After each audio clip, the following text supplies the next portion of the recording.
The heart of every man craves a great adventure, but life doesn't usually feel that way. Jesus speaks of narrow gates and wide roads, but the masculine journey is filled with many twists and turns. So how do we keep from losing heart while trying to find the good way when life feels more like a losing battle than something worth dying for? Grab your gear and come on a quest with your band of brothers who will serve as the guides in what we call the masculine journey. The masculine journey starts here now. Welcome to Robbie's Hobbies. April Fools. This is the masculine journey. We'd like to welcome you. We'd like to welcome you to the show. As you can tell, we've been having some fun today. But today is actually April Fools. It is. It is, and so it's not an Eve. No. And you said you're going to start right off with me, which makes perfect sense. It does. Today we're going to be talking about something I think most men struggle with. I know that we all did. There's 4 of us here in the studio that'll be on the air today, and I know it's something that we all had in common when we went to our first boot camp, was just this burning question. And Robbie, what is that burning question that men have a lot of times? Isn't there more to life than what I'm living? It seems like I was destined for more than sitting in front of the TV or, the life, the bills, the mortgage. What in the world? There's got to be more to life than this. This can't be all there is. Andy, that was something that really struck you when you went to one of your first boot camps, wasn't it? It was. It was both the boot camp and just reading the Wild Art book. I mean, it was just epiphany that I had. It was like, this is what I've been feeling. I felt like I was the only one in the world experiencing it. But as I read and then I talked to other men, I think we all kind of struggle with the fact that here we are, we're just, like Robbie said, it becomes life as a mortgage payment or, just trying to make it to vacation to get a break or something like that, and you really don't have it. I've been in church, been in a lot of ministries, but I never really found that place where I felt like I really had my purpose until I understood that we are in a bigger story. I mean, you kind of know that, but you don't really think about it on a daily basis. So. And Jim, when we talk about your place in the story, what would be some of the common vernacular that people would use instead of, the term that we're using? Like, what would you might hear in church, or when men are talking about it, that they're looking for purpose or anything like that you might hear a man say? Oh, you hear them do all sorts of things. They're busy trying to find their hobbies, or they'll find themselves by their job, or by the people they hang out with. And often, I've got to find a new church because I'm just bored here. I'm not getting fed. I'm not, and they're constantly bouncing from place to place, looking. Or from relationship to relationship in many cases. Oh yeah, and they're wanting to say, okay, why was I made? Oh, when God made me, what did He mean? I mean, was it intentional? I'm hoping it was. Right? Was there something He had me in a place for? And you'll hear people use that word calling. Right. Like, what's my calling? And that's a really what do I do with that? and finally, really. We found something here. We did. That was an opportunity not to hear what Sam said my calling was, or Andy. I mean, as much as I want to know Andy. But to hear what God says that is, and to find a way to go to God with that question with an expectation and essentially the faith to know that He's going to come through for me. Absolutely. And there's pieces that God gives you. It's almost like this puzzle. That God lays in front of you that you got to work with Him on, side by side, inviting Him into to really find the answer to a lot of it. There are a few times in Scripture where David's told he's going to become king, and so he kind of knows the outcome, but he just doesn't know the path and all the things he has to do to get there. But most of the time, it's more of, hey, let's go on an adventure, right? God calls him on an adventure, which leads into more.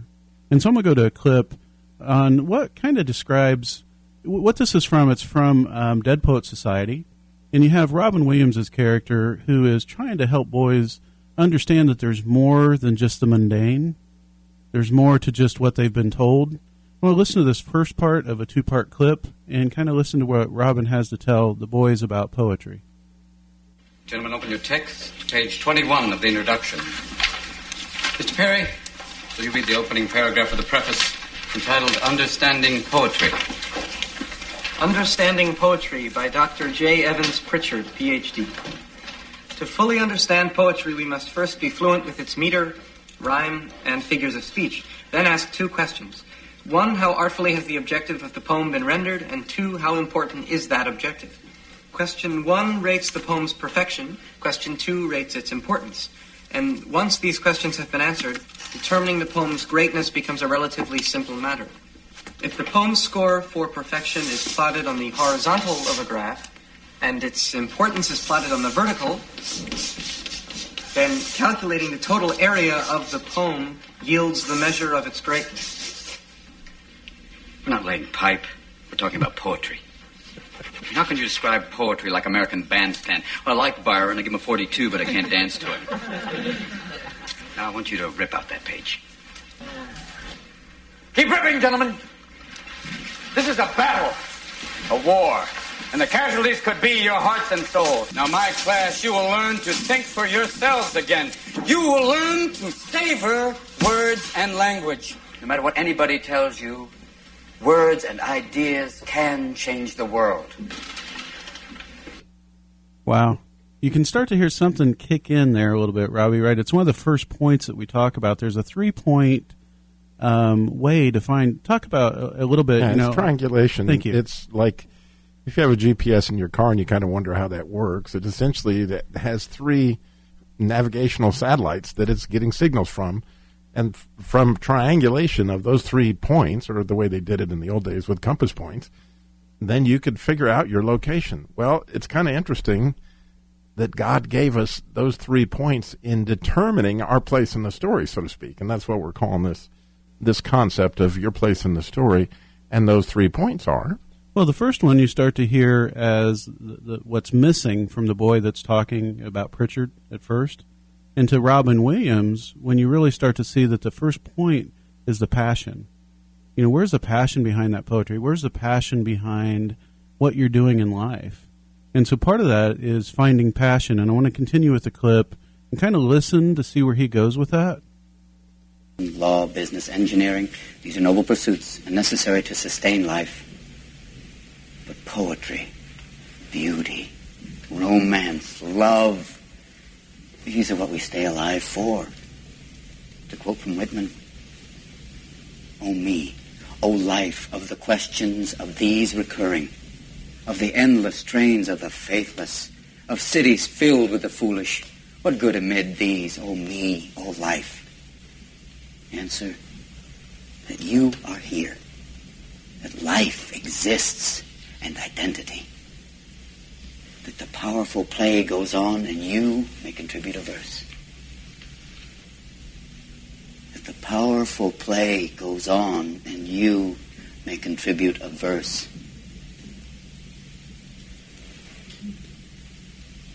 What will your verse be? Yeah, Jim, isn't that really what guys are wanting to know? What will my verse be? What will be that great contribution that I have to life? In my case, this weekend was fire. Yeah. For the most part, you know, the guys,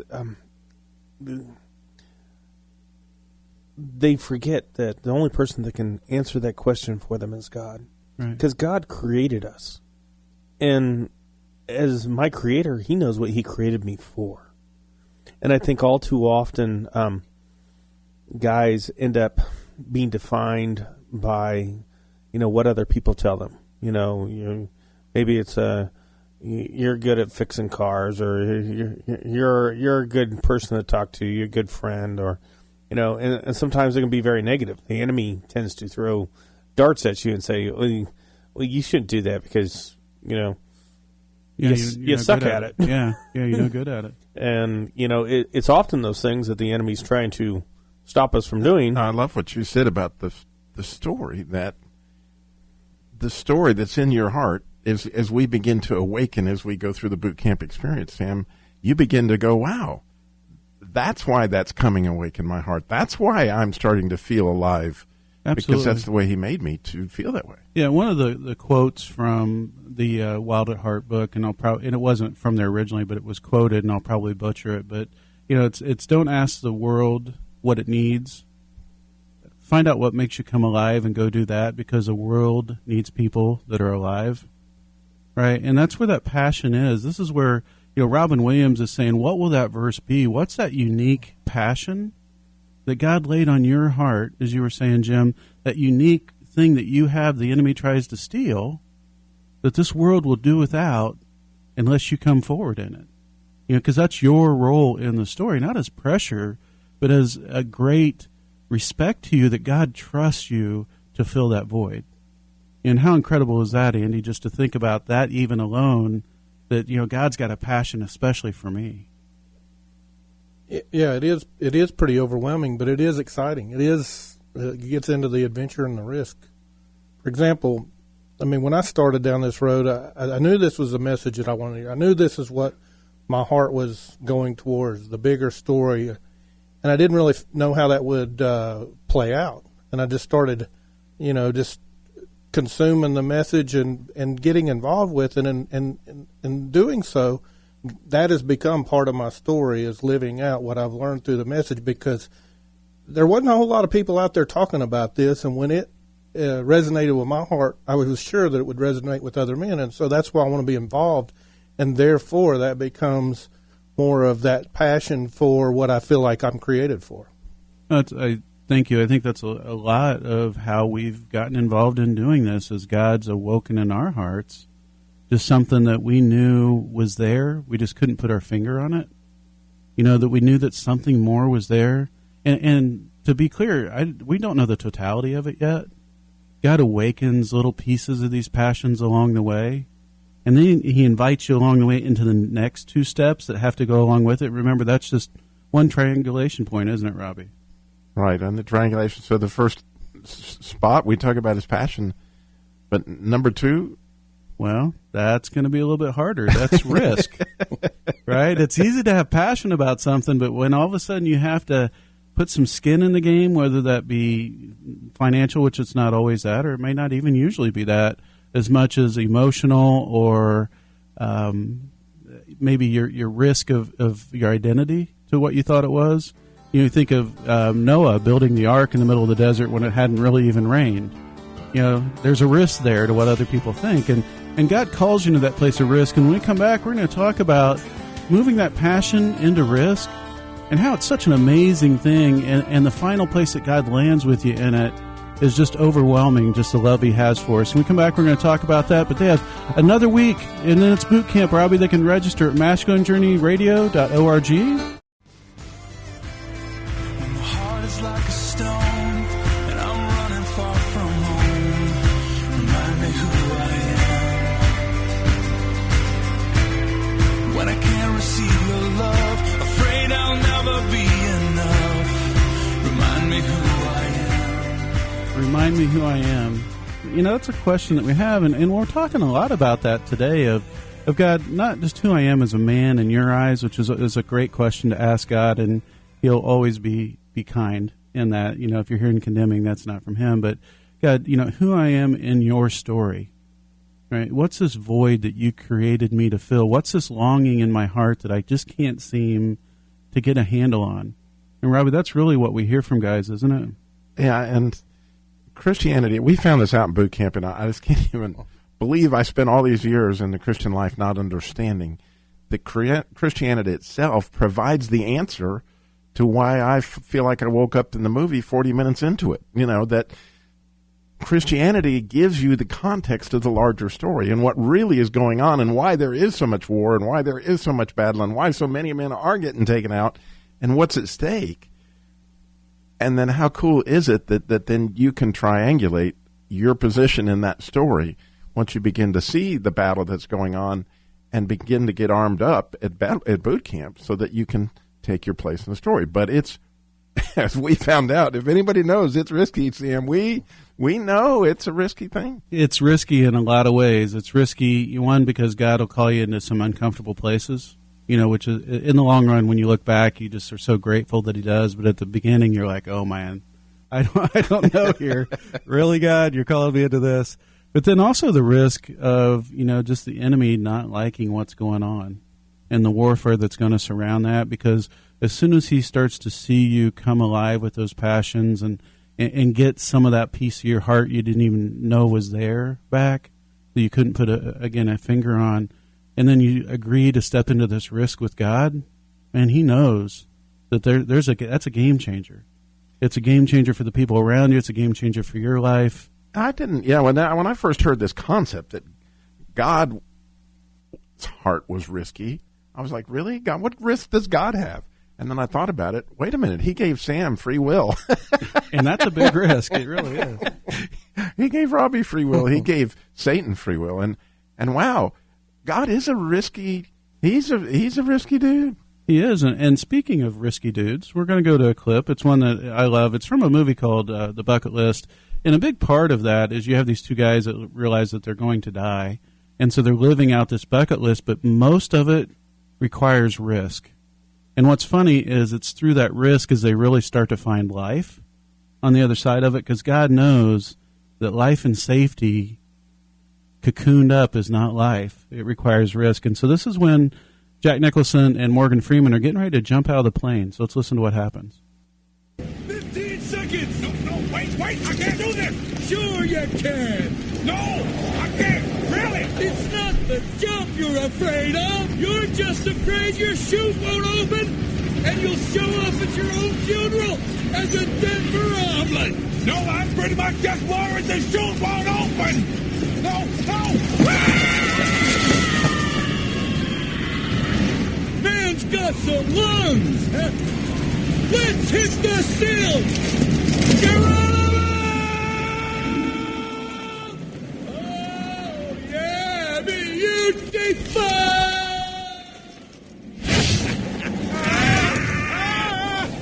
Pull the thing! Pull the cord! How about this, huh? This is living! I hate your rotten guts! Surrender to the void! Which one of these cords do you pull? Don't touch it! We're not in the drop zone yet! We could wind up in the... Okay! Let's deploy! I got a feeling I'm falling! We're in the red zone! Pull the cord! I got a feeling I'm falling in love! Pull the cord! I was in love once! Sam, you actually did that. I did. It was actually one of the things on my bucket list that I wanted to do was to go skydiving, and I did thoroughly enjoy it. I haven't decided if I'd ever go again. It wasn't much. The jumping out of the plane was the hard part. That was really pretty tough. I can't even think. I mean, you're going, okay, this is a really, well, it wasn't a great plane, but it was better than the air, right? And it wasn't on fire or anything, and so you're sitting there, and then the fall down was amazing. That was just I can't have words for it. It was so beautiful. The landing, not so much. Not a big fan of the landing. Well, my little flight I took one time from a tree. Yeah, well, the landing for you was not a good part either. It went really fast. It's always the landing. And my son said, "Yeah, Dad, you probably hit the ground about the time you realized that you were falling." It's sudden stop is what it is. It is. But that risk piece, and God calls us into risk. Scripturally, it's full of it. Moses called into risk, right? Noah called into risk. Any of them, David, called into risk. They all had to be called into risk in order to move through and to rely on God, because that's really what that risk is about, isn't it, Jim? It's relying on God. Absolutely. We all get caught in our little comfort zones, We don't want to risk our reputation or pocketbooks or, anything else that we've come very attached to. But God's not that way. God wants you to be risky for His purpose, His kingdom. I love what Blackaby said. He said, if you think you know what God has called you to do and you think you can do it, you haven't got it yet. That's right. That's right. And so we have the passion as one triangulation point. We have risk, but there's two of them, but there's a third one. There's this third place that really is the final point. And Robbie, what is that third place that God will call you to? Validation. Well, what do you mean by validation? Validation is that place where you feel God's pleasure when you do that. Like, the runner in Chariots of Fire saying, I feel God's pleasure when I run. Or maybe you feel God's pleasure when you write or when you teach Sunday school, but there may be something, whatever it is that you do, where you feel like, okay, God is with me in this, and I feel this sense of validation. And it's out there. God has it for you, but it's not easy to find that thing.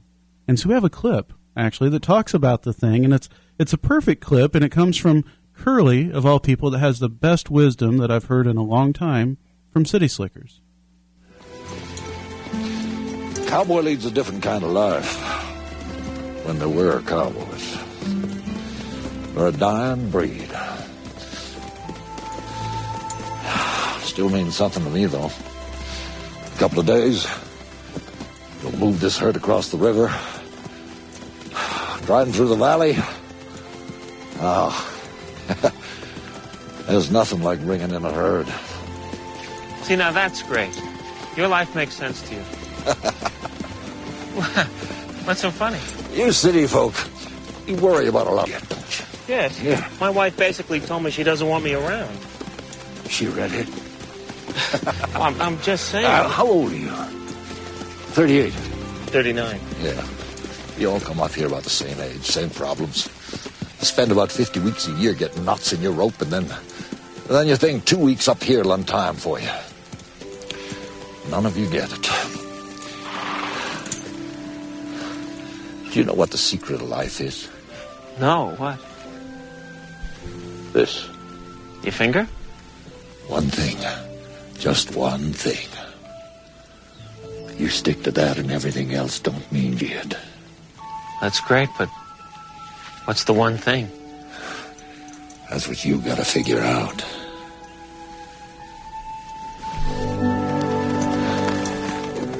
Andy, you were talking about, living for vacation, but isn't that what Curly's really talking about? You spend all this year getting yourself all worked up, and you think that 2 weeks somehow is going to answer that question. Yeah, absolutely.